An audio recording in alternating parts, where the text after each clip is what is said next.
नमस्कार दर्शक बंधु श्रीराम नवमी रे दुर्लभ संयोग एही राशि हेबे भाग्यशाली मिलिब धन चाकरी रहिबनी चिंता। चलित वर्ष श्रीराम नवमी 6 एप्रिल रविवार पालन करा जाउछि। एही दिन प्रभु श्रीरामक सह मां दुर्गांक मध्य उपासना करा जाय। चैत्र मासर शुक्ल पक्ष नवमी तिथि रे राम नवमी पर्व पालन करा जायथाय। एही दिन प्रभु श्रीरामक जन्म होइतिला। एहा सह चैत्र नवरात्रिर समापन मध्य होइथाय। चलित वर्ष राम नवमी को खूब खास बोली कह जायछि कारण एही दिन नवमी सह पुष्य नक्षत्र रवि पुष्य योग और सर्वाधि सिद्धि योग मध्य सृष्टि हेउछि। एहा सह एही दिन चंद्रमा कर्कट राशि रे चलन करिवे। तेबे जानतु एही राम नवमी रे केउ केउ राशि भाग्यशाली हेबे।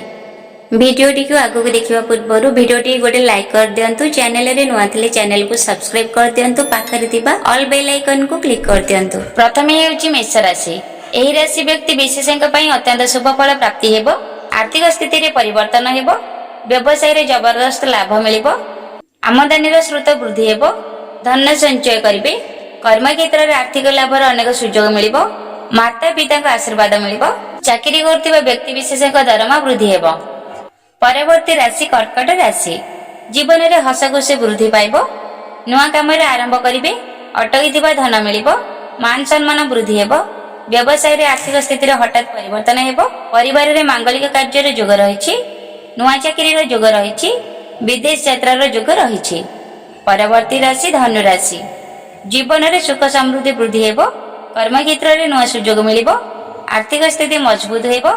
अटकी थिबा समस्त काम पूर्ण हेबो। आमदानी रे वृद्धि सह परिवार रे हसखुशी रो वातावरण रहइबो। दाम्पत्य जीवन सुखमय हेबो। चाकरी रे सुयोग मिलिबो। व्यवसाय रे मध्य लाभ हेबो। छात्र छात्री समय शुभंकर।